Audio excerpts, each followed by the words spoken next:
अब की बार 140 के पार। बच्चों 68 बीपीएससी पीटी 29 डेज लेफ्ट। अब की बार 140 के पार। अब ऐसा क्यों? क्योंकि हम लोग को इस तरह से पढ़ाई करना है कि जो भी टॉपिक पढ़े, कोई भी क्वेश्चन उस पे बने, हम लोग को पूरा करना है। आज हमारे क्लास में जो टॉपिक था वो बिहार इकोनॉमी, बिहार अर्थव्यवस्था में, बिहार अर्थव्यवस्था में एक टॉपिक होता है जिसको हम लोग एग्रीकल्चर बोलते हैं। यानी बिहार अर्थव्यवस्था में हम लोग कृषि पढ़े और कृषि को इस तरीके से पढ़े कि कृषि पे और कृषि से रिलेटेड बिहार अर्थव्यवस्था में कोई भी क्वेश्चन आए, हम लोग बनाने में सक्षम हो। तो क्या किए हम लोग? चलिए समीक्षा करते हैं। तो सबसे पहले तो हम लोग ये देखें कि कितने तरीके का फार्मिंग होता है। एग्रीकल्चर ऐसा कॉन्सेप्ट को लेके एक कॉन्सेप्ट होता है जिसको हम लोग दहन प्रणाली करते हैं, कर्तन दहन प्रणाली, slash and burn agriculture. Concept है सब्सिस्टेंस फार्मिंग, जीवन निर्वाह प्रणाली या जीवन निर्वाह के लिए कृषि। मीन्स उतना ही उपज होता है जो हमारे लिए पर्याप्त हो। So we first discussed about subsistence level of farming. और इसी का एग्जाम्पल लिए हम लोग स्लैश एंड बर्न एग्रीकल्चर, जिसको हिंदी में कर्तन दहन प्रणाली कहते हैं। मतलब एक पैच पे आप एग्रीकल्चर किए, कृषि किए, फिर उसके बाद जो है ये उर्वरकता, उसका फर्टिलिटी कम हो जाता है तो दूसरे तरफ आप चले जाते हैं, जिसको झूम कल्टीवेशन या दहिया कल्टीवेशन, ये बहुत सारा अलग अलग शब्दों से इसको संबोधित किया जाता है। अगला कॉन्सेप्ट जो हम लोग डिस्कस किए एग्रीकल्चर में वो था आपका difference between farming and plantation.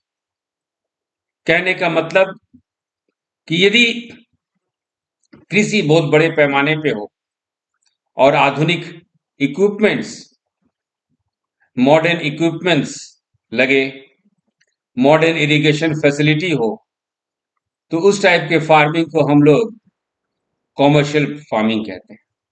और कॉमर्शियल फार्मिंग का ही एक रूप होता है प्लांटेशन, जिसको हिंदी में रोपण कृषि कहा जाता है। कृषि का हम लोग कॉन्सेप्ट्स देखे, फिर बात की सीरियल्स पे, अनाज क्या होता है, अनाज कौन कौन से फसल को हम लोग अनाज या सीरियल्स के रूप में वर्गीकृत करेंगे, बायोलॉजिकली अनाज क्या होता है, ग्रेन्स क्या होता है, जब ये सूख जाता है तो एक आटा का रूप ले लेता है। तो इस तरह से हम लोग अनाज के बारे में चर्चा किए और अनाज की चर्चा करते करते जो हम लोग देखे, पहचाने कि इसका जो मेन न्यूट्रिएंट्स है, मेन जो मुख्य पोषक तत्व है, वो स्टार्च या कार्बोहाइड्रेट, जो आप कहना चाहें कह सकते हैं। इसी तरह हम लोग लेग्यूम्स की बात किए, हम लोग दाल की बात किए, varieties of legumes, variety of dal का हम लोग बायोलॉजिकली पढ़े, फवासी कुल या फैवेसिए फैमिली के बारे में देखें कि किस तरह से इनका महत्व है कि नाइट्रोजन का यौगीकरण करते हैं, नाइट्रोजन का फिक्सेशन करते हैं, जो कि प्लांट्स को जरूरत रहता है। तो नाइट्रोजन पे हम लोग डिस्कस किए from the point of view of agriculture. और इस तरह से हम लोग राइजोबियम का भी एग्जाम्पल लिए कि राइजोबियम जो है एक डायस्ट्रॉफिक बैक्टीरिया है जो नाइट्रोजन को फिक्स करती है। ये सब सारा हम लोग उदाहरण लिए। और जब एग्रीकल्चर का बेस तैयार हम लोग कर रहे थे ताकि हम लोग मुख्य रूप से अर्थव्यवस्था की ओर बढ़े, फिर हम लोग बात किए कि कितने तरीके का कृषि मौसम होता है। तो रबी फसल होते हैं, खरीफ क्रॉप्स होता है, जायद फसलें होती हैं, इनकी बुआई कब होती है, और इसी सेक्शन में हम लोग डिस्कस किए चावल का।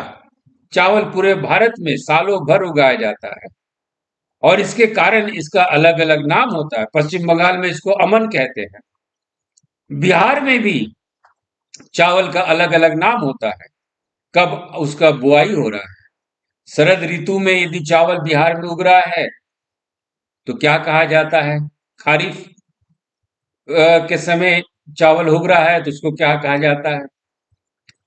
तो यदि सितंबर अक्टूबर में आप चावल की खेती करते हैं, उसको हार्वेस्ट करते हैं, तो ऐसे चावल को बिहार में ऐसे चावल को भदाई कहा जाता है। भदाई, ऐसे चावल को बिहार में भदाई कहा जाता है। उसी तरह आप खरीफ चावल की बात करते हैं, विंटर राइस, और बिहार में ऐसे चावल को अगहनी कहा जाता है। बिहार में ऐसे चावल को अगहनी कहा जाता है। और समर राइस यानी रबी फसल के रूप में चावल, तो ऐसे चावल को बिहार में हम लोग गरमा कहते हैं, गरमा। तो इस तरह से बेसिक्स हम लोग एग्रीकल्चर का कॉन्सेप्ट बढ़ाते हुए फिर हम लोग बिहार पहुंचे। और बिहार में हम लोग पहले बिहार का एग्रीकल्चर कृषि स्वरूप देखे। जब बिहार स्टार्ट किए तो बिहार में कृषि जलवायु जोन जो है, एग्रो क्लाइमेटिक जोन है, उसके बारे में डिस्कस किए। इस पे क्वेश्चन भी आ चुका है और इसी आधार पे हम लोग बिहार के जलवायु जोन को कृषि जलवायु क्षेत्र को 3 भाग में बांटे, उत्तर पश्चिम, उत्तर पूर्व या नॉर्थ ईस्ट, और south east and south west. आप इसको 4 भाग में बांट सकते हैं। आप इसको 3 भाग में ही बांट सकते हैं।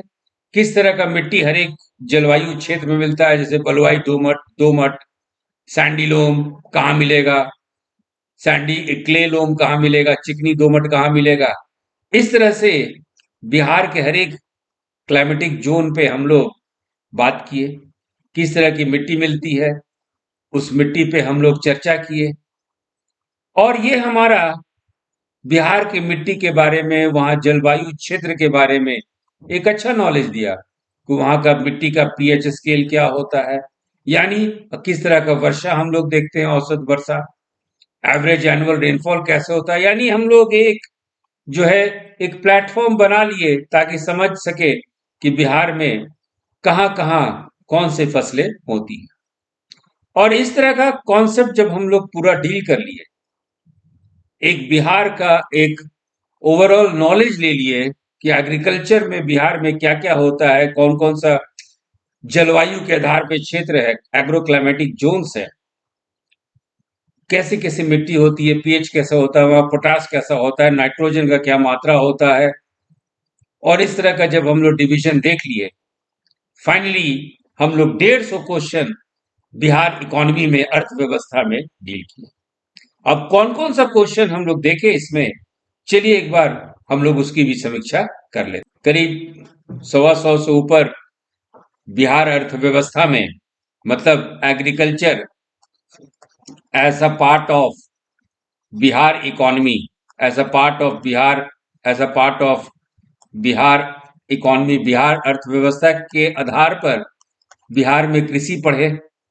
ये करंट अफेयर्स का भी पार्ट बना देता है यदि डाटा देखे। तो हम लोग इसमें देखे क्या, पहला स्टार्ट किए कि बिहार में कृषि का महत्व क्या है। बिहार में जो बिहार का जीएसडीपी है, gross state domestic product, Bihar में सकल राज्य घरेलू उत्पाद जो है, उसमें कृषि का क्या योगदान है, बिहार में कृषि का क्या महत्व है, ये जानने के लिए हम लोग ये देखें ग्रामीण क्षेत्र में कितने कितने प्रतिशत जनसंख्या रहती है और कृषि और सहवर्ती क्षेत्र में कितने लोग जुड़े हुए हैं, और कृषि और सहवर्ती क्षेत्र में वार्षिक वृद्धि दर, एनुअल ग्रोथ रेट क्या है, वो सब सारा जानना जरूरी है।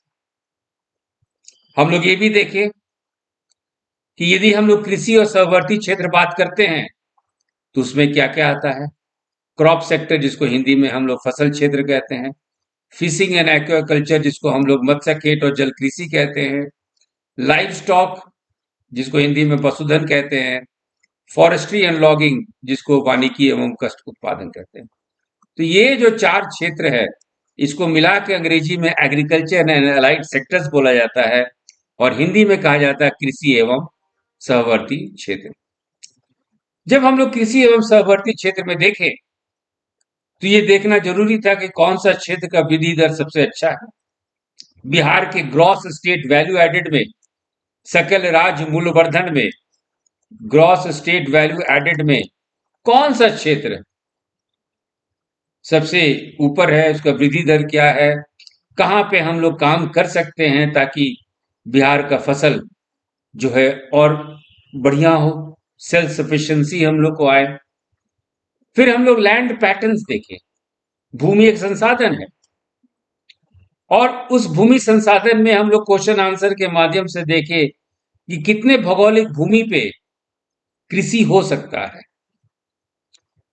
Which how much percentage of the land is unculturable, कितनी भूमि पड़ती है। फिर हम लोग नेट सोन एरिया का कॉन्सेप्ट पढ़े, इकोनॉमिक्स में ये कॉन्सेप्ट होता है, जिसको हम लोग शुद्ध बुआई क्षेत्र कहते हैं हिंदी में। फिर हम लोग जो है फसल सघनता, क्रॉपिंग इंटेंसिटी देखें, तो क्रॉपिंग इंटेंसिटी निकाला कैसे कैसे जाता है, तो gross cropped area divided by net sown area into 100। फसल सघनता इंग्लिश में बोलते हैं क्रॉपिंग इंटेंसिटी, उसको निकालें हम लोग। बिहार में औसत फसल सघनता क्या है, यही इंडिया लेवल पे क्या है, ये सारा हम लोग देखें कि किस जिले में पड़ती भूमि के अंतर्गत सबसे कम क्षेत्रफल है, किस जगह, किस डिस्ट्रिक्ट में पड़ती भूमि सबसे ज्यादा है। फिर हम लोग देखें कि बिहार में कृषि में आधुनिकीकरण क्यों नहीं हो सकता, why we can't use modern techniques and tools. तो लैंड होल्डिंग देखा, मैंने जोत का आधार, बहुत बड़ा जोत रहेगा तब आराम से ट्रैक्टर इक्विपमेंट से इस्तेमाल हो सकता है, लेकिन बिहार में जोत का औसत आकार कम है। तो इस आधार पे हम लोग की चर्चा आगे बढ़ी। खदान, जिसको इंग्लिश में वो फूड ग्रेन्स कहते हैं, उसमें कौन कौन सा फसल आता है। फॉर एग्जाम्पल राइस, चावल, चावल का वार्षिक वृद्धि दर क्या है बिहार में, कौन सा क्षेत्र है जहां सबसे ज्यादा अधिक उत्पादकता वाला चावल का क्षेत्र है, सबसे कम उत्पादन वाला चावल का क्षेत्र कौन है। Latest data, government of Bihar का लेटेस्ट डाटा के अनुसार जो गवर्नमेंट रिपोर्ट है उसके आधार पे हम लोग इस तरह का क्वेश्चन तैयार किए। मेज प्रोडक्शन की क्या स्थिति है बिहार में, मक्का उत्पादन में अग्रणी जिला कौन सा है, सबसे ज्यादा अधिक उत्पादकता वाला जिला क्या है। हम लोग कॉन्सेप्ट देखे कि प्रोडक्शन, प्रोडक्शन इसको हिंदी में बोलते हैं उत्पादन, और दूसरा कॉन्सेप्ट है प्रोडक्टिविटी, उत्पादकता। तो क्वेश्चन में उत्पादन, उत्पादकता, प्रोडक्शन, प्रोडक्टिविटी आते रहता है, दोनों का अंतर क्या है। कोई जिला में सबसे ज्यादा उत्पादन हो संख्या के आधार पे, लेकिन प्रति हेक्टेयर के हिसाब से सबसे कम उत्पादकता हो, इस तरह का अंतर हम लोग पढ़े। फिर हम लोग बात किए कौन कौन सा योजना है बिहार में, सरकारी योजना। तो आपका मुख्यमंत्री गन्ना विकास योजना है, इसमें क्या की जाती है। बिहार में छोटे सीमांत किसानों के बीच में बागवानी क्यों लोकप्रिय है, why horticulture is popular among small and marginal farmers in Bihar. Fruits and vegetables का टोटल ग्रॉस क्रॉप एरिया क्या है। बिहार में एक योजना है जिसको हम लोग लीची सुरक्षा अभियान कहते हैं। इसमें क्या है? लीची सुरक्षा अभियान में बिहार सरकार के तकनीकी भागीदार भाभा परमाणु अनुसंधान केंद्र मुंबई है।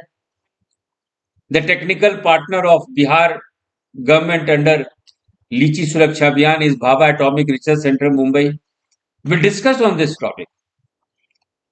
हम लोग सब्जी की बात किए, आलू के उत्पादन वाले जिला, अग्रणी उत्पादन वाले जिला, इस तरह का क्वेश्चन आंसर से हम लोग बात किए। कृषि जल ऐप क्या है? कौन सा फूल का सबसे ज्यादा उत्पादन है? बिहार में एक प्रोग्राम चल रहा है, सरकारी योजना, climate resilient agriculture programme. Climate resilient agriculture programme, जिसको हम लोग हिंदी में जलवायु अनुकूल कृषि कार्यक्रम कहते हैं। इस योजना में क्या क्या है? कौन कौन से संस्थान इस योजना में बिहार सरकार के साथ है? तो भाई, एक नेशनल एजेंसी है जिसको Borlaug institute for South Asia Pusa कहते हैं, एक है international rice research institute Manila, और एक है international centre for potato Peru. तो ये तीनों जो संस्था है बिहार सरकार के साथ मिलकर जलवायु अनुकूल कृषि कार्यक्रम चला रही है। They are running climate resilient agriculture programme. इस तरह का हम लोग बात किए, चर्चा किए। बिहार राज्य बीज निगम लिमिटेड क्या है? कहां पे बिहार राज्य बीज निगम लिमिटेड है? सीड रिप्लेसमेंट रेशियो क्या है? कहां इंडिया का सीड रिप्लेसमेंट रेशियो क्या है, बिहार का क्या है? पशुधन पे आए, लाइव स्टॉक सेंसस। सबसे ज्यादा जो जनसंख्या है गाय बैल का है, कैटल पॉपुलेशन। नंबर 2 पे है गोट पॉपुलेशन, नंबर 3 पे है बफेलो पॉपुलेशन। इस तरह का हम लोग डाटा देखें। विभिन्न संक्रामक रोग जो जानवरों के बीच होता है, there are various infectious diseases among animals in Bihar. तो उसके लिए कौन सा प्रोग्राम है? पशु स्वास्थ्य रक्षा पखवाड़ा, राष्ट्रीय पशुधन रोग नियंत्रण कार्यक्रम, ये 2 है। इसमें हम लोग ध्यान आकर्षित किए। बकरियों के लिए है ना, कौन सा वेटनरी सर्विसेज है जो गोट रियरर्स के लिए जरूरत है? तो वह है पशु सखी। पशु सखी का कॉन्सेप्ट हम लोग जीविका में ही पढ़े थे। सीड रिप्लेसमेंट रेट क्या है? बीज प्रतिस्थापन दर क्या है? भारत में बीज प्रतिस्थापन दर क्या है? बिहार में क्या है? बिहार में सबसे ज्यादा कौन सा उर्वरक, कौन सा फर्टिलाइजर यूज होता है? यूरिया का सबसे अधिक खपत कहाँ है? इस तरह का क्वेश्चन हम लोग डिस्कस करके आंसर किए। सिंचाई पे आए। कृषि के तहत सिंचाई, इरिगेशन भी एक इंपॉर्टेंट टॉपिक हो जाता है। इरिगेशन में हम लोग कॉन्सेप्ट बात किए जल उपयोग दक्षता की, कि जल उपयोग दक्षता क्या है? What is water use efficiency in irrigation? तो ratio between effective water use and actual water withdrawal, प्रभावी जल उपयोग और वास्तविक जल निकासी के बीच का अनुपात। बहुत बड़े बड़े लघु सिंचाई उद्योग, लघु सिंचाई योजना बनती है, बहुत बड़ा पॉन्ड, बहुत बड़ा टैंक बनता है। बोला जाता है 40 एकड़ जो है पानी के, 40 एकड़ खेतों की सिंचाई कर देगा, होता है 30 एकड़, तो 10 एकड़ वेस्ट। तो इस वेस्ट में कितना पानी वेस्ट जाता है, उसी को हम लोग जल उपयोग दक्षता से, वाटर यूज एफिशिएंसी से नापते हैं। बिहार में why the government is not going for major irrigation projects, why they are going for मध्यम irrigation projects? क्यों? क्योंकि तुरंत तुरंत काम हो जाए, रिजल्ट तुरंत आए। लघु सिंचाई जो बिहार में होती है, माइनर इरिगेशन जो बिहार में होती है, उसका स्रोत क्या है? तो उसका स्रोत है भूतल नहर, जिसको इंग्लिश में सरफेस कैनाल्स कहते हैं। उसका दूसरा स्रोत है आहार पाइन, टैंक्स, ट्यूबवेल, जिसको हिंदी में नलकूप कहते हैं। जो लघु सिंचाई है, सबसे अच्छा स्रोत किसको माना गया है डाटा के आधार पे? नलकूप, ट्यूबवेल्स। पार्टिसिपेटरी इरिगेशन मैनेजमेंट क्या होता है? सहभागी सिंचाई प्रबंधन क्या होता है? What is participatory irrigation management? इस प्रबंधन में जो सिंचाई की सुविधा होती है, गांव वालों को इस बात का याद दिलाया जाता है, किसानों को इस बात का याद दिलाया जाता है कि आप इस सिंचाई प्रबंधन में आप भी एक भागीदार हैं, आप स्वामित्व हैं, इसीलिए बेहतर संचालन में आपका भी जिम्मेवारी है, रख रखाव में आपका भी जिम्मेवारी है। इसी को कहते हैं सहभागी सिंचाई प्रबंधन। ये कॉन्सेप्ट हम लोग को ब्रिटिश इंडिया में, भारत आजाद भी नहीं हुई थी तभी विश्वेश्वरैया समिति ये लेके आई थी ये कॉन्सेप्ट। बाद में ये कमांड एरिया डेवलपमेंट प्रोग्राम में इस्तेमाल हुआ, बाद में ये 6th 7th 5 ईयर प्लान में इस्तेमाल हुआ, और नेशनल वाटर पॉलिसी, राष्ट्रीय जल नीति जो 1987 में बनी, वो भी इसमें इस्तेमाल हुआ। तो इस तरह का कॉन्सेप्ट जो है हम लोग देखें। कमान एरिया विकास कार्यक्रम क्या होता है? What is command area development and water management programme? कमान एरिया विकास कार्यक्रम और जल प्रबंधन कार्य क्या है? ये केंद्र प्रायोजित योजना है। It is a central sponsored your plan. What is the work? Means क्षमता को डेवलप करना, यूटिलिटी को डेवलप करना सिंचाई के लिए, इरिगेशन के लिए, और इसमें भी सहभागी सिंचाई प्रबंधन का कॉन्सेप्ट इस्तेमाल होता है, पार्टिसिपेटरी इरिगेशन मैनेजमेंट का कॉन्सेप्ट इस्तेमाल होता है। बिहार में जल जीवन हरियाली अभियान कब चालू हुआ? ये जो जल जीवन हरियाली अभियान है बिहार में, इसका मुख्य कार्य क्या है? तो सभी सार्वजनिक आहार पाइन का जीर्णोद्धार करना। All public ahar pynes will to be renovated. छोटी नदियों नालों पर चेक डैम या वियर का निर्माण किया जाना है ना। Check dams will be constructed on all small rivers and नालास। The overall objective is to collect rainwater during monsoons and utilize for irrigation. तो इस तरह से जो है हम लोग योजना भी देखें। ट्यूबवेल ऑटोमेशन क्या है? टेलीमेट्री उपकरण क्या है जो भूजल स्तर को रिकॉर्डिंग करती है? What is the function of telemetry instruments? Record the ground water level. तो इस तरह से हम लोग देखें कि जो भी कृषि से रिलेटेड जितना भी फैक्ट्स होता है, जितना भी कॉन्सेप्ट होता है, जितना भी तथ्य होता है, जितना भी सरकारी योजना होता है, Bihar as a pradesh, as a state के तहत agriculture as a concept, agriculture as a discipline, agriculture एक विषय के रूप में, कृषि एक बिहार अर्थव्यवस्था के रूप में, वो सारा चीज हम लोग इस तरह से डिस्कस किए कि कोई भी क्वेश्चन यदि बिहार अर्थव्यवस्था में कृषि से आए तो आप जो है सारा क्वेश्चन आप बना पाए। करीब हम लोग 150 क्वेश्चन टोटल एग्रीकल्चर पे डिस्कस किए, इससे ज्यादा क्वेश्चन बनता नहीं। तभी वी आर सेइंग कि अब की बार 140 के पार। So keep on doing your homework. आप रिवाइज करते रहिए, सेल्फ रिवीजन करते रहिए। We are today on 10/29। यदि हम लोग 10 फरवरी अंतिम डेट माने तो चलिए अब की बार 140 के बाद all the best for your exams. Thank you.